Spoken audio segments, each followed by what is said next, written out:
Welcome everyone to today's program. I am Tamara Rosen with Becker's Healthcare. The program will begin with a presentation followed by a question and answer session. You can submit any questions you have throughout the presentation by typing them into your control panel in the space labeled Enter a Question for Staff and clicking Send. Our presenter will attempt to answer as many questions as he can during this time.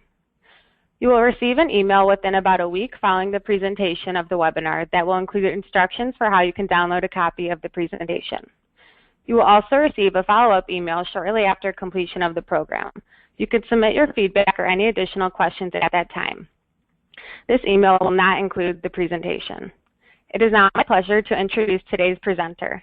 Dr. Peter Antal is the Chief Medical Officer at American Well, where he is responsible for the clinical direction of the platform, as well as guidance and training for all of American Well's clients. He is also the founder and president of the Online Care Group, the nation's first national telehealth medical group, where he manages over 700 clinicians in a variety of disciplines, providing telehealth services in all 50 states. Dr. Antal has developed innovative programs to measure and ensure quality in telehealth, and has developed a national telehealth credentialing program, has played an active role in national efforts to modernize telehealth laws and regulations, and has developed tools to train, manage, and mentor telehealth clinicians. Dr. Antal received his MD from George Washington University in 1995. He then completed a pediatric residency at Rainbow Babies and Children's Hospital in 1998, followed by a year of fellowship in hematology oncology at Stanford University in 1999. He is board certified by the American Board of Pediatrics and practiced general pediatrics from 1999 to 2015. It is now my pleasure to turn the floor over to Dr. Antal to begin today's presentation. Wonderful, wonderful. Well, thanks, Tamara. I appreciate that. And hello, everybody, and welcome. I'm going to move quickly today, so I'm going to recommend everybody strap yourself in. Hopefully, I won't talk too quickly, but I do have a lot to get through, and I want to make sure that we have time to get to questions at the end. So without further ado, actually, let me say prior to jumping in, I'm going to start with a brief introduction of where we see telehealth as being at here in 2016, and then we're going to get into the top 10 questions that we hear from clinicians. So by way of introduction, you know, if you think about healthcare, healthcare began in a very non-evidence-based way, witch doctors by the fireside, and quickly evolved, or maybe not quickly, evolved into evidence-based practices, but practices that were delivered in very inefficient ways. A provider, in this case, walking to do a home visit in a patient's home. We then got really efficient in healthcare, at least from the provider's perspective. We now have patients that line up, waiting to be seen, and providers go from room to room in a way that really maximizes their efficiency. But it's not very patient-centric, as many are aware. And we're really in a new place. We're in a new place where we can do both. We can maximize efficiency, efficiency of the system, efficiency of the provider's time, but do so in a way that's really patient-centric and really more modern and more consistent with how patients or consumers interact with in other areas of their life. So telehealth really is a tool that can really help us rethink how we deliver healthcare. And the first question we ask is, are physicians and patients ready for telehealth? Are they receptive to receiving and giving care in this way? So we worked with Harris on a poll in 2015 looking at consumers, asked whether consumers were willing to see a doctor by video or had they done so already. Simple question, and we found that around 2/3 of patients either have had visits or would like to use telehealth as a way of receiving health care. We then asked providers. We said to providers, and I think we all know that providers maybe don't move as quickly, sometimes for good reasons, sometimes not necessarily. And we asked providers in partnership with Quantia, are you interested in seeing patients through telehealth? And maybe surprisingly or not surprisingly, we found about 57% of providers said, yes, I'm ready. What was interesting was of the group that was not yet ready or said no, the vast majority of them said they're really just not sure yet. They'd like to learn more about it and understand more about healthcare. And that's really, I think, part of the basis of our conversation today. So telehealth, is it growing? What's the market look like? And we really see an explosion of telehealth utilization. And I think much of that right now is being driven by vendors who are providing telehealth services, acute care, and behavioral health.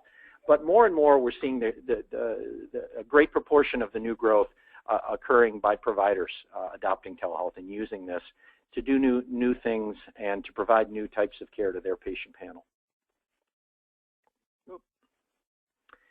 So we really think we've reached an inflection point. And this is a very busy slide with a lot of quotes, but I would call out, there's some pretty amazing comments on here. So if you look at the fourth quote down, Robert Pearl, the CEO of Kaiser Permanente, expects that Kaiser as a system will do more video visits than in-person visits in 2018. That's a pretty astonishing claim.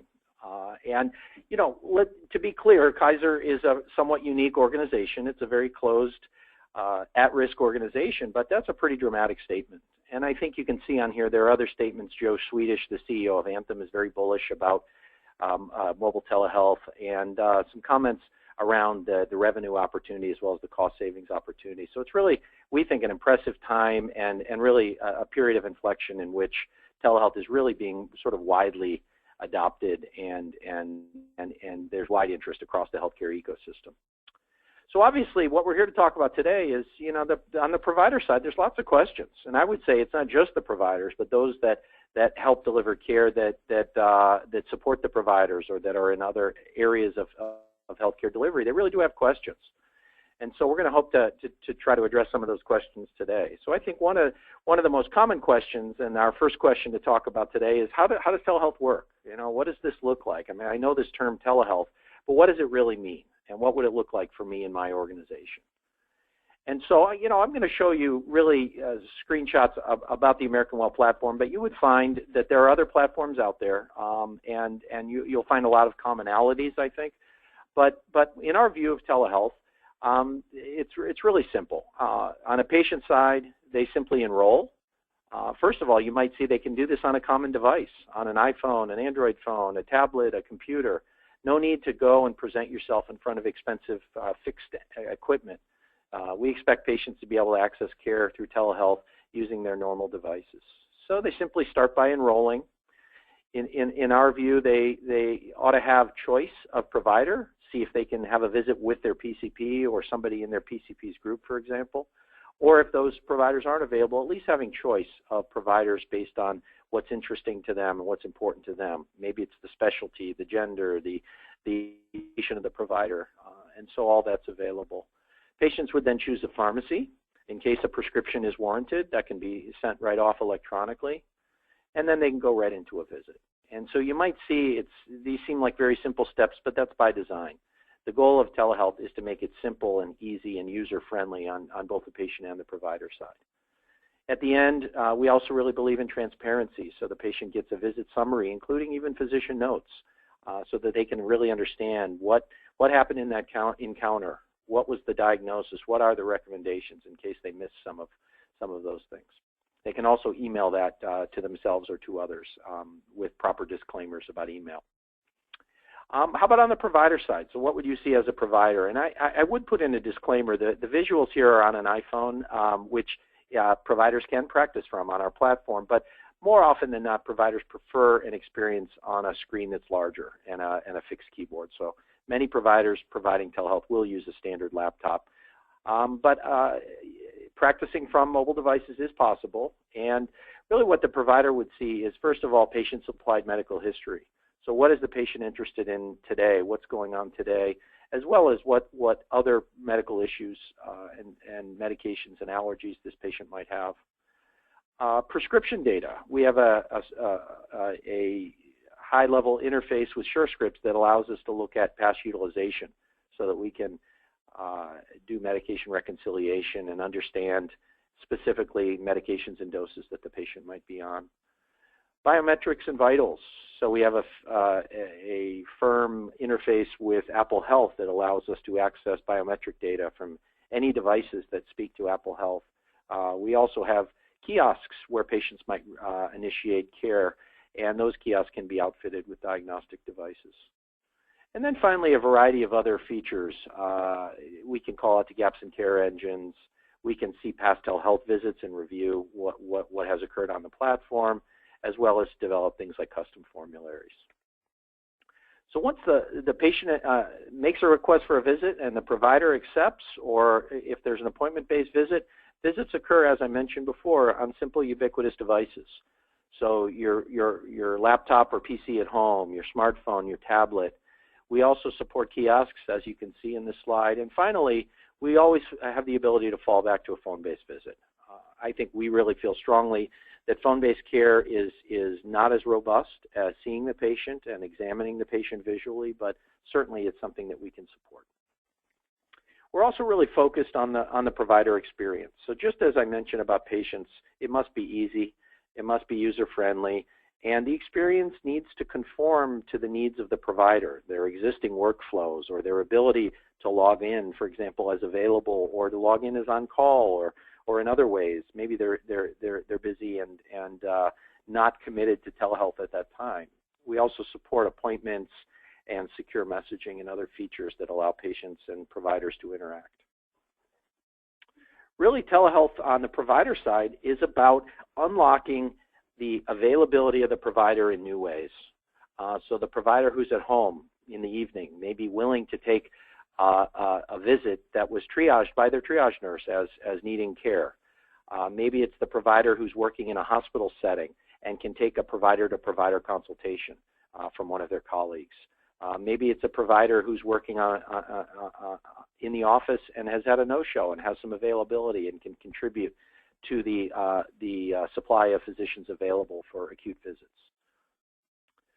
The other area of telehealth that I haven't spent much time on is really talking about provider to provider. You know, we as a healthcare community really don't communicate well with each other. And some of it is the barriers that exist, barriers like HIPAA, but some of it is that we just haven't leveraged technology to communicate with each other. It's always been a pet peeve of mine that we all who take care of patients on the inpatient setting, we all go in and make rounds each day and write a note, and then we all come back the next day and read each other's notes. That's not good communication. That's not good care, and that doesn't help facilitate length of stay and getting patients out of the hospital. So provider-provider consultations are a big part of what we do as well, and we have a streamlined version of our platform developed on a tablet, which is really all around facilitating quick provider-to-provider consultations. So you're in an outlying facility, you need a neurologist, you push a button, and the system will go out and hunt for a neurologist that meets the criteria that you've set. We're also about bringing information into visits. Interoperability is a challenge in all areas of healthcare, and certainly telehealth is not immune to that, but we really strive to create interfaces when possible so that we can bring in the medical history on a patient, gaps in care on a patient, other history on the patient, triage information from a triage visit, for example. We also work hard to integrate with various biometrics to bring in that biometric data. There's so much biometric data out there right now being generated, and most of it is going up into the cloud somewhere and not being evaluated. And we really work to bring that data into encounters for meaningful evaluation. So on to the next question, is it legal? I know there's this ability to see patients this way, but am I increasing my malpractice risk? Or actually, we'll get to malpractice risk in a moment. Am I violating laws or regulations? And so this is the map that we use in our medical program, and this really represents a very specific use case. The idea here is a patient is initiating a visit with a provider that he or she has never met before, and interested in evaluation, diagnosis, treatment, and potentially a prescription. And that's a tall order. You know, the ability to create that relationship in an electronic setting, the ability to prescribe based on your evaluation, those are some of the hurdles that medical boards have really struggled with. The good news is that this map has changed dramatically in the last 3 to 4 years. About 4 years ago, when we really looked at the regulations around the country, we really only felt that 7 states overtly called out that this was permissible, this type of care. We now feel that in 48 of the 50 states it is. Now, an important distinction here as well is that if you have a relationship with a patient, this map becomes essentially irrelevant, or it becomes all green. So there are very few exceptions in any jurisdiction to your ability with an existing relationship to have a telehealth visit with your patients. So for those of you interested in doing so, you should be clear even in states like Arkansas and Texas, but we always recommend that you review your medical board regs and any other important regulations as you build your program. At American Well, we've really also striven to do various certifications and accreditations to sort of demonstrate the robustness of the program, of the infrastructure, the attention to detail when it comes to quality and good care delivery. Our organization has received NCQA certification for credentialing. We have received accreditation from the American Telemedicine Association. We were actually the first to receive that accreditation for online patient consultations. We're also now one of the first 5 organizations undergoing a new URAC accreditation for telehealth. And so we think that's important to demonstrate the strength and robustness of the programs that are being built, and we encourage folks to look into such certifications or accreditations as appropriate. The next question, how can I get paid? This is obviously a big one for many providers. You know, we certainly are in this as a business and certainly wouldn't want to do telehealth visits in lieu of other paid visits if you're not going to get reimbursed for telehealth. So that's really an important area. And again, like in the regulatory environment, I would say that the landscape has really changed rather dramatically over the last few years as telehealth has become more ubiquitous. This map really represents those states in which some sort of mandate has been passed at the legislative level. And so there are a variety of different versions of this. There are commercial mandates that require parity, denoted in blue. Denoted in green. There are commercial mandates that don't comment on parity of payment, really allow the market to decide what the reimbursement will look like, and those are in blue. And finally, there are some states that have sort of limited commercial reimbursement legislation, maybe just for Medicare or Medicaid, or with site restrictions or other restrictions. So it is helpful to know what is the landscape from a parity or commercial mandate perspective in your state. But that does not mean that if that does not exist, it does not mean you won't be reimbursed. So many commercial payers have taken the leap and said, we will reimburse for telehealth. Anthem was one of the early adopters, and many have followed suit. I would highlight that Horizon Blue Cross Blue Shield recently announced that they'll be covering all forms of telehealth without any sort of mandate from the legislature.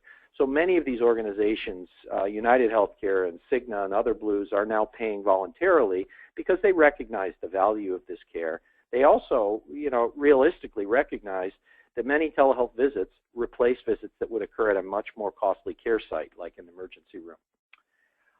Now, for many of you, you might also be participating in non-fee-for-service arrangements. So bundled payments, capitated contracts, or other at-risk contracts really lend themselves to telehealth because you no longer have to worry about getting paid or not getting paid. You can do what you think is best for the patient and from an efficiency perspective. So I would really look at those that have these types of arrangements. I know large hospital systems also are large employers and are interested in looking at their own employees. So many of our hospital system partners have started with their own employees and offered telehealth as a covered benefit. Medicare has still been a bit of a tough area. So managed Medicare programs are free to contract and use telehealth, but fee-for-service straight Medicare is still limited by the Social Security Act and requires an act of Congress to override that. And so we are seeing, there have been multiple bills working their way through Congress. There's one right now in Congress that's very promising. So we think that the Medicare issue will be solved soon, but the timeline is still unclear. So the bottom line with reimbursement is things are proceeding in a positive direction. Many health plans have now begun to cover. At American Well in particular, we have over 50 million lives through various partnerships in which telehealth is a covered benefit, and that's growing month to month. The next question, which use cases or conditions should I treat with telehealth? So how do I pick a use case, and what does that look like? Well, for many organizations, the most common use case and the place they start is with offering on-demand acute care. It's very simple to do. It's a well-established use case. It improves the stickiness of your patients and really allows for triage as well. Many of those visits seen by in an acute care program will end up following up with you or members of your organization. So it really is good for patient care and continuity.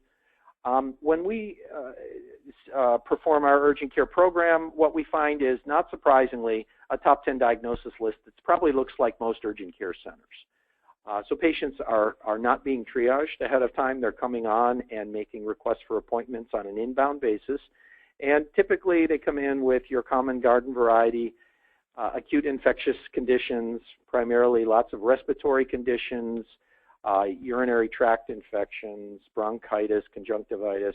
We do see a variety of non-infectious conditions, and when you get past the top 10 list, you really do see a lot of behavioral health, a lot of chronic diseases with exacerbations like asthma, and a lot of miscellaneous conditions, sprains and strains and injuries and things like that. We also ask patients, where would you have gone had you not come on for this telehealth visit? And what we find is a couple key things. Number one, we're replacing a lot of ER visits. This slide, in this population, it was 5%. In some populations, we've seen as high as 12% of patients claiming they would have gone to the ER had they not had this available, which is really a pretty dramatic number. And we know internally that less than 0.2% of the patients we see really need to be in an ER. So there really is an incredible opportunity to divert unnecessary ER utilization. The other thing we see here is only a third of these patients claim they would have even seen their regular doctor. So 2/3 or more of patients, when they are seen for the conditions in brick and mortar, are not seen by their PCP. They're at convenience care clinics, urgent care centers, ERs, etc. So that's very important to know. But urgent care is just the beginning, and we'll talk a little bit more about some of the exciting things that are coming soon. But this is just a list of some of the areas in which hospital systems and providers are really building use cases. And it's very exciting because there's so much more that can be done besides acute care. So chronic care management, population health, particularly for organizations at risk, is really becoming a fast-growing area in telehealth. Readmission reduction programs, diversion in urgent care centers or emergency departments of the minor acute conditions, allowing that patient to be seen immediately by telehealth rather than waiting in the waiting room. Behavioral health, medication consultations. The other thing just to keep in mind, we tend to focus on physicians, but so much of the future of telehealth, we believe, will be delivered by non-physician providers. So those might be mid-level providers. They may be allied health providers like speech therapists.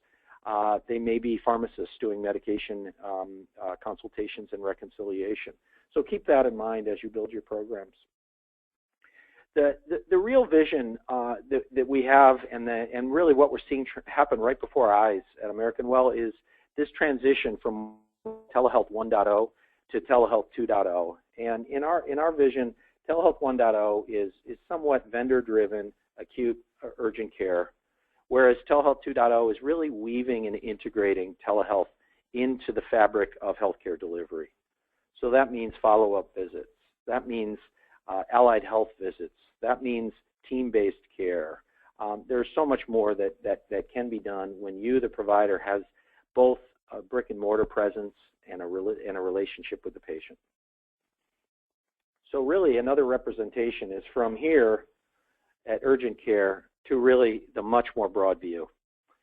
We see international programs being developed, deep team-based programs in behavioral health being developed, programs addressing issues around transitions, post-discharge, et cetera. So it's really an exciting time. You can really look around in almost any direction you see. There's a new use case. Telehealth is, we believe, very important for enabling chronic disease management, and particularly as this move accelerates towards value-based contracting, providers and provider organizations really need to find ways to, number one, identify their high utilizers, and number two, to find ways to proactively intervene with those high utilizers. And so some of the programs that we see being developed are around these common conditions in the slide you may see, and there's no big surprises here. It's the same disorders that everybody's concerned about. It's the diabetes, it's the COPD, it's the obesity, it's the asthma, and one that somehow didn't make it onto this slide is, of course, CHF. And I've mentioned already, but just to highlight the point, the issue around transitions of care or in-home care. So imagine the home nurse that comes out to see a patient who can escalate the visit to a physician right on a tablet in the home. Imagine the person that just gets discharged from the hospital on 9 medications, some of them being new, can have a visit with a care manager or a pharmacist within hours of getting home to make sure that they have their medications and they understand the plan. You know, imagine again the escalation that can occur in a skilled nursing facility rather than transferring the patient to the ER who's in heart failure. Maybe all they need is an extra dose of Lasix. So really exciting to see the opportunities there. So moving to the next slide, how do I examine a patient? So this is, I think, a real common question, and I think we as physicians really feel like we have to put hands on a patient. You know, we have to have that, if we're in primary care in particular, a stethoscope around our neck. If we're a pediatrician, we have to have that otoscope in our hand. But how do we properly and safely evaluate a patient through telehealth? So, you know, we really go back to the basics. You know, when you're in medical school and you're trained, there's a real emphasis on history taking. And I think sometimes when we're busy, we lose sight of this. But the ability to spend the time and talk to the patient and really understand the circumstances. I think it's in many ways a lost art, and it's something that I think we do a little better in telehealth because you need to use that tool when you're video conferencing with a patient.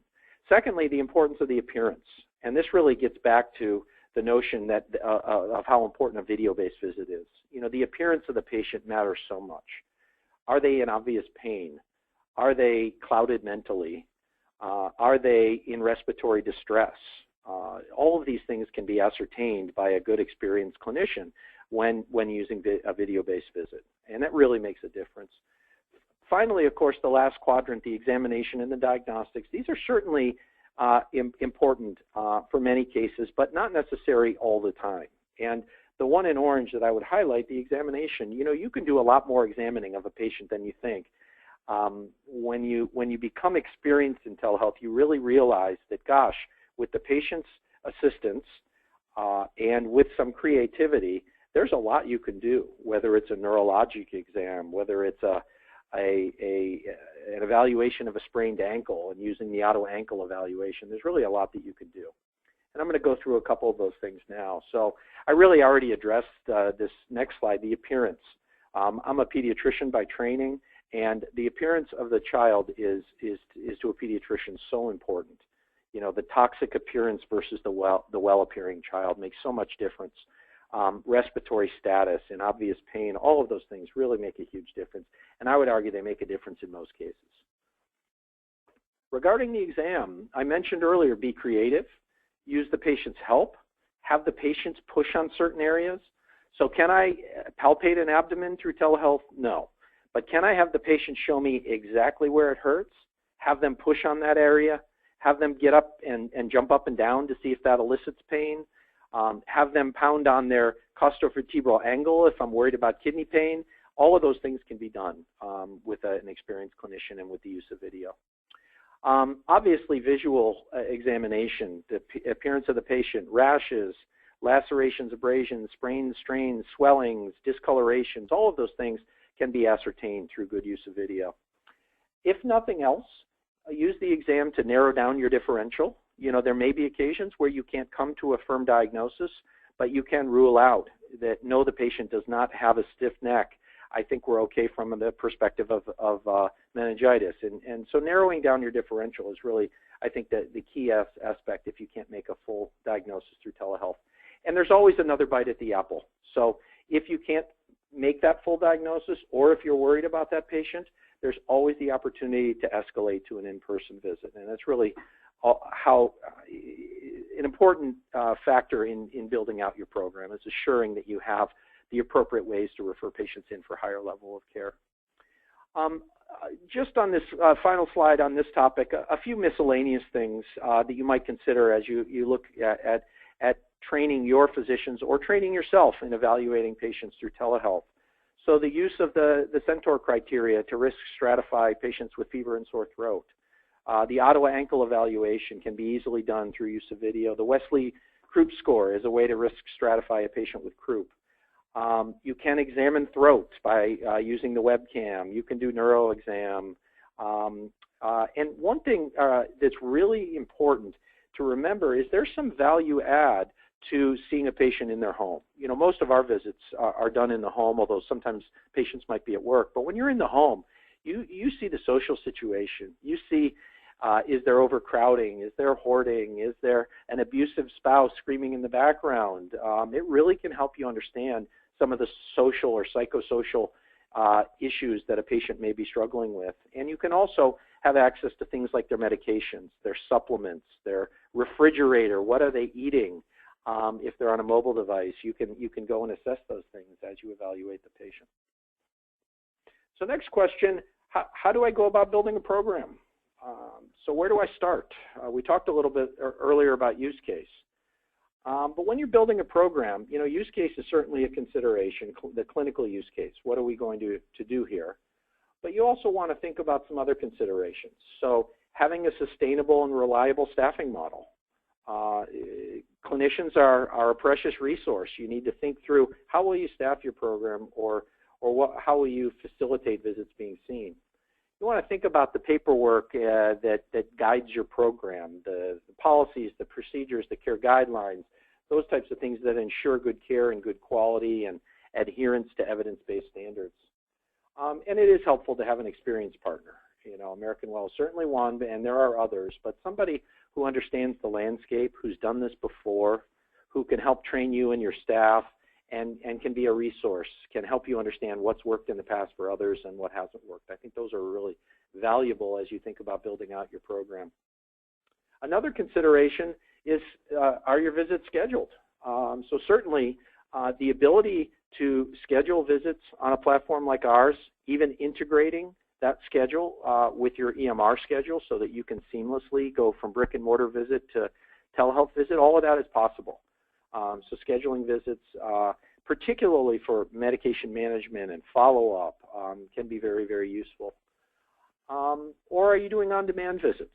So on-demand visits, again, may go back to the original use case we discussed of urgent care, but on-demand visits can also be facilitated for care management, for various allied health providers, and other sort of creative programs. So you may want to think about on-demand capability.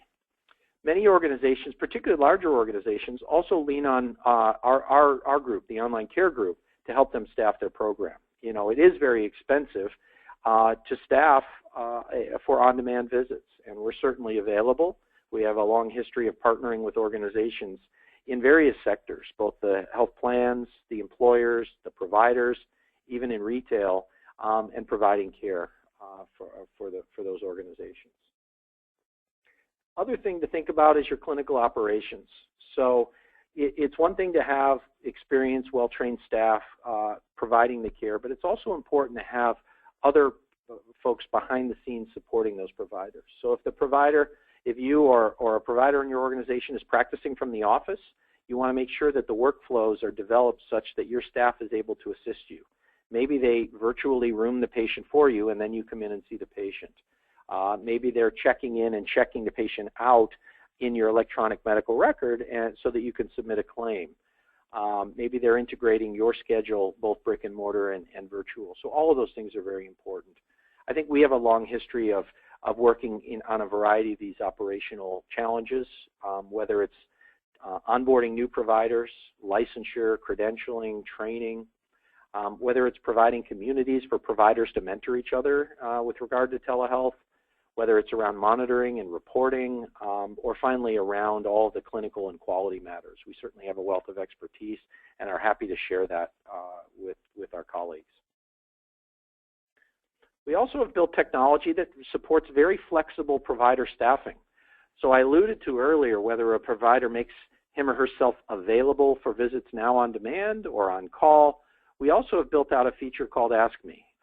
Now Ask Me is very similar to the Uber system for car rides. And what it allows is it allows a provider to say, you know what, I may or may not be available. Let me know when a patient arrives. And so when a patient arrives, the system will call out to various providers who are in the Ask Me mode and let them know that we have a visit now. In this case, the alert on the cell phone says female, 36 years old in Boston with X, Y, or Z going on. Now, this visual shows a chief complaint. We actually did not create the alerts this way because that is more PHI than we were willing to share. But the providers get this alert, and then they have the opportunity to say yes or no. Yes, I'll take the visit, or no, I'm busy right now, ask somebody else. And so that really helps you in building out your staffing to have a variety of physicians tentatively available. Moving along, question 7, what is the liability? So I alluded to this earlier when we were talking about regulatory matters. What are the legal ramifications? Would I be putting myself at more malpractice risk? Will my malpractice carrier pay for these types of transactions or cover these types of transactions? And the shorter answer is the liability right now today in 2016 is very, very low.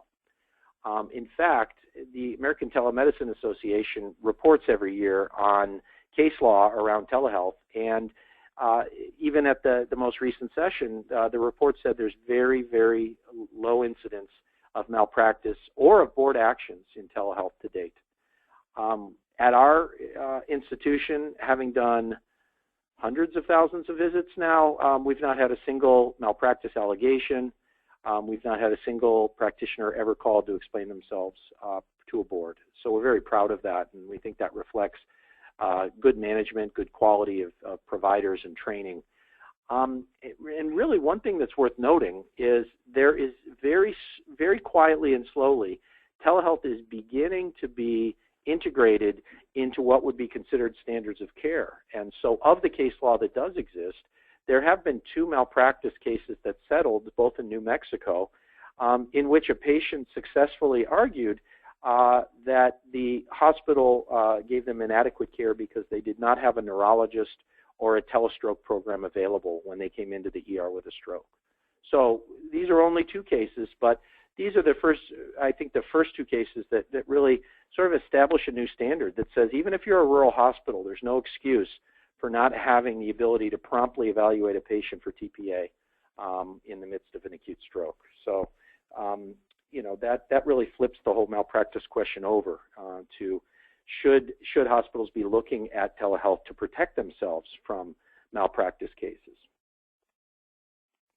Otherwise, when it comes to liability, you know, really many of the same things, many of the same processes should exist in your program like they do in any other care setting. So good documentation, understanding the limitations of the modality and referring patients out when they need a more formal hands-on evaluation, careful communication with the patient, as well as ensuring that the patient signs an informed consent and understands the inherent limitations of care delivered in this manner. And I would add that, you know, patients generally seem to really understand that telehealth has limitations, and they accept those. So our experience, by and large, when we tell a patient that they really need an acute evaluation in person, they understand that and really seem to intuitively get it. Question 8, results. What kind of results can I expect to see in providing care in this way? And this is maybe not relevant for all out there, but just to give you a sense of the type of growth that we're seeing at American Well. I mean, really explosive over the last, you know, we only see 2 months in this slide, but in 2016, we're seeing the same trend, that the growth has been explosive. There is certainly some urgent care seasonality. Adults in particular tend to get a lot sicker in the winter than they do in the summer. Of course, increasing health plan coverage, employers really buying in, and just growth across all of the various verticals throughout the healthcare system. So really, from a growth perspective, again, we're at an inflection point. Urgent care being the most established use case. This is, again, list of common diagnoses, which we saw earlier, and an important call out around prescriptions. So we watch very carefully the prescribing habits. We have a variety of policies in place to ensure good antibiotic stewardship. And what we find is, on average, about 60% of visits result in a prescription. Less than half of those prescriptions are antibiotics. More than half of those prescriptions are non-antibiotics, so allergy medications, skin creams and the like, as well as bridge prescriptions of chronic oral medications. So patients will often come on with hypertension. It's a Friday night. They're out of their blood pressure medication, and their PCP is not available until Monday. So things like that represent a large proportion of the types of prescriptions that emanate from an acute care program. We're also, not surprisingly, scaling up our provider network rather dramatically to meet this increased demand, as well as to meet demand from new and unique programs. And so this is, again, just to give you a sense, we have over 700 medical providers now credentialed within our program.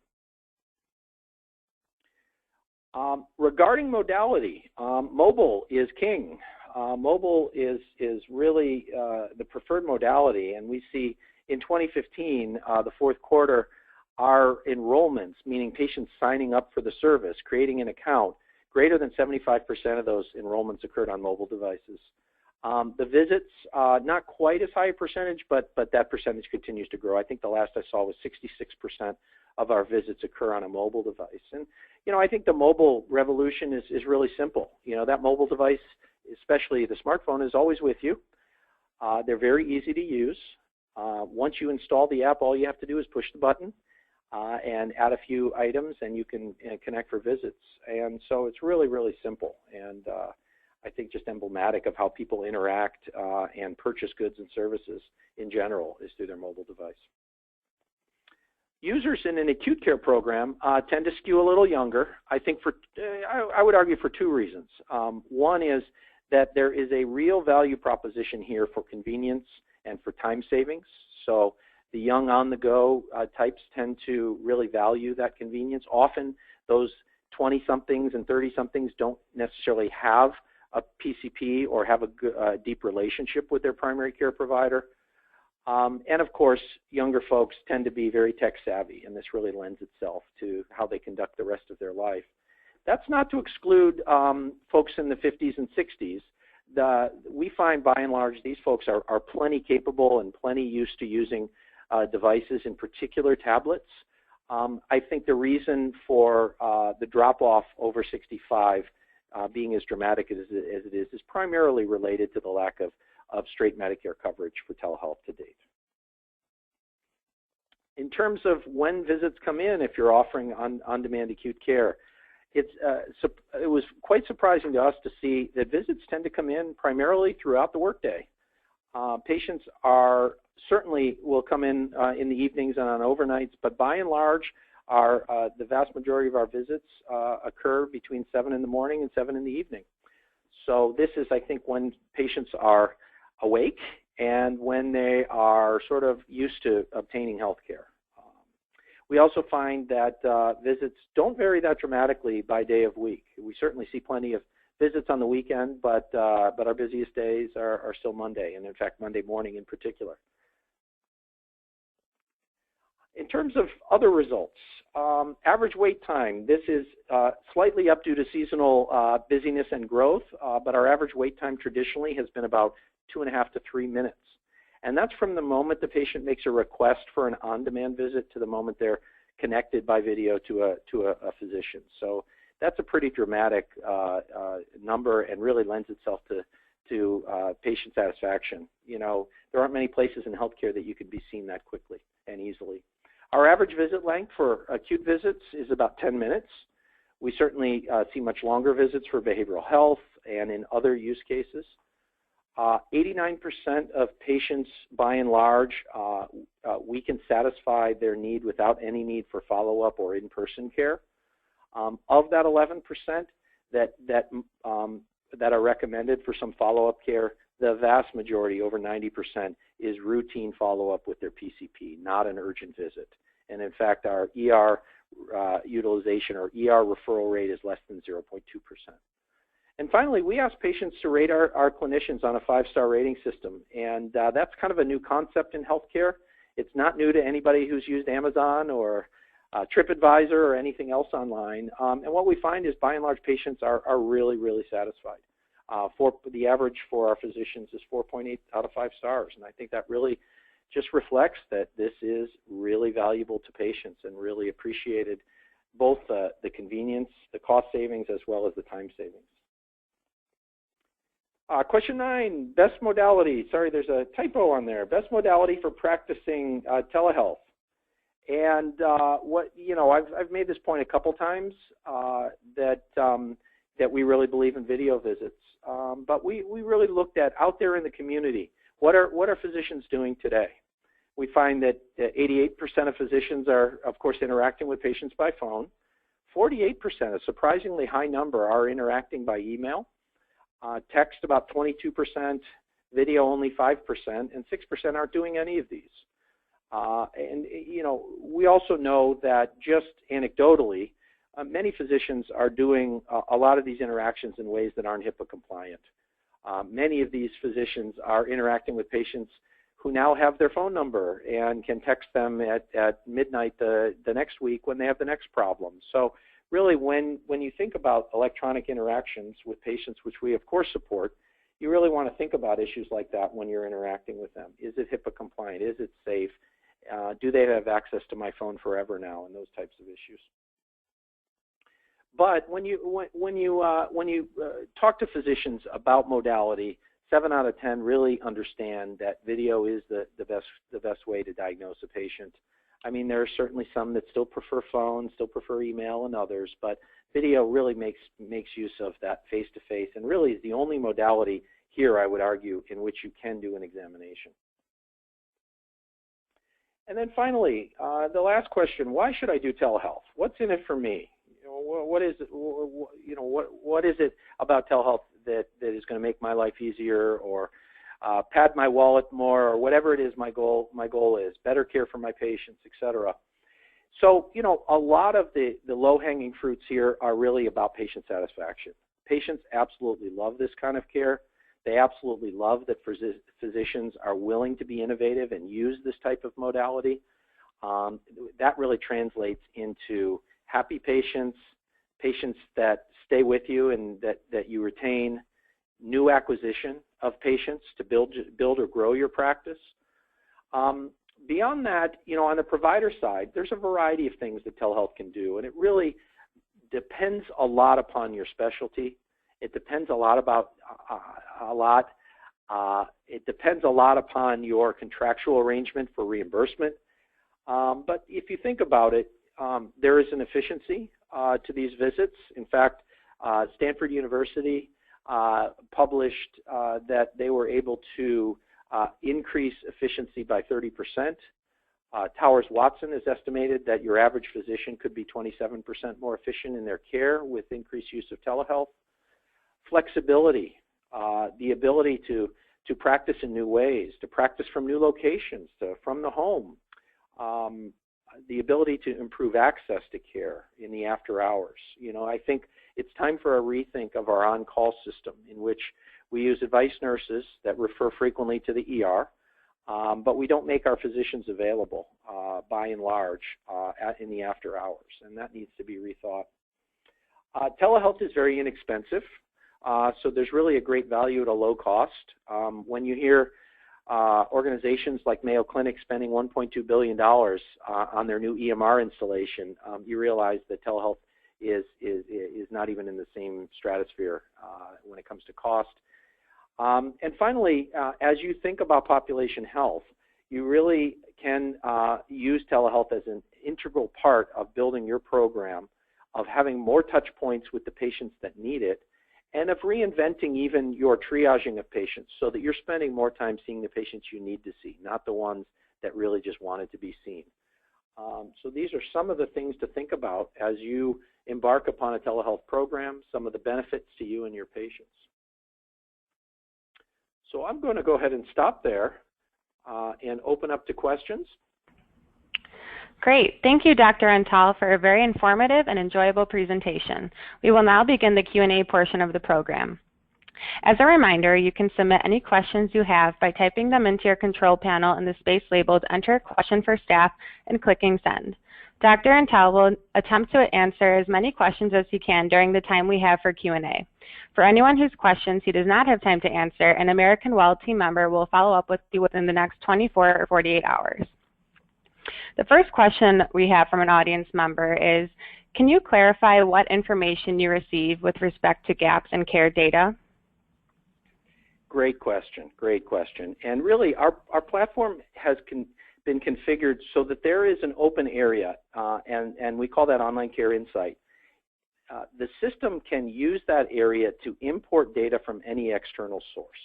So when we partner with an organization, for example, an employer or a health plan, if they have any external source with regard to gaps in care, with regard to utilization, or even best case scenario, if we're partnering with a provider organization and we can import data, an abstract, or even an entire medical record, we put that into this Insight tab. And so really, the way we deal with gaps in care is we try to partner with organizations that have data on that, present it to the physician in real time during the encounter. And our experience in acute care it has been really simple, that many of the problems we see are really minor. You know, if we have a patient that comes in with conjunctivitis or a mildly sprained ankle, it's a very brief visit, and we love the ability to use that moment in time when the patient is engaged with his or her health to reach out with this information, to say, did you know, my computer is telling me, or data is telling me, that you haven't had a physical in 4 years. Have you thought about that? Or you haven't had a mammogram in 2 years. And so it's a wonderful opportunity to at least touch base with them about things that may exist in their health that are a gap or that should be remedied. Okay, thanks for clarifying that. The next question we have is, what happens on the patient's end if they get disconnected from the provider? For example, if the provider's phone and or laptop dies. Absolutely, great question. And the technology is wonderful, but it's only wonderful when it works, right? And so our platform is built to have various safeguards or fallback positions. So we have for video failure, an IVR system that allows us to call out to both the provider and the patient for a phone call. We have the patient's phone number stored and presented to the physician so the provider can call the patient directly. We have on our web offering, we have a chat-based feature to facilitate chat-based interaction if, for example, the audio is muffled or there's an audio challenge. So there are a variety of fallback positions that allow us to either continue the conversation but communicate in a different manner, or to reach back out to the patient to continue at least through a phone-based encounter. Thank you, Dr. Antal. The next question is, can you explain a little more about provider-to-provider consultations, including how it works? Sure. So our platform has always supported provider-to-provider consultations. The telemedicine tablet that I highlighted is really an attempt to streamline this process and make it even more user-friendly. So the notion, it really was brought to us by a large hospital system, and they said, listen, we have one large tertiary care center where most of our specialists live. Then we have 8 outlying hospitals out in the community that don't have psychiatrists and neurologists generally available. How can you help us with that? And so the telemedicine tablet was really developed to allow the hospitalist in the outlying hospital to say, I need a neurologist for a quick consultation, push a button and have the system either connect right away with an available neurologist or call out to the group to ask who might be available for that consultation. The platform is all the same. It's really just the interface that has been streamlined so that that requesting provider, for example, doesn't have to go through all of the demographics and intake process of the patient. They can really just go in and have an immediate video-based connection. Wonderful, thank you. The next question from an audience member is, does our organization open itself up for liability issues if the employee is misdiagnosed? What steps would an organization need to take to avoid any liability as we roll out this new process? Well, that's an interesting question, and I've never been asked that before, but I would assume that the liability is very similar, if not the same, to any organization that has an on-site clinic or provides on-site wellness operations, for example. Generally, you would want to work with your legal counsel and evaluate this issue. We would certainly be happy to have a discussion as well with some of our legal experts.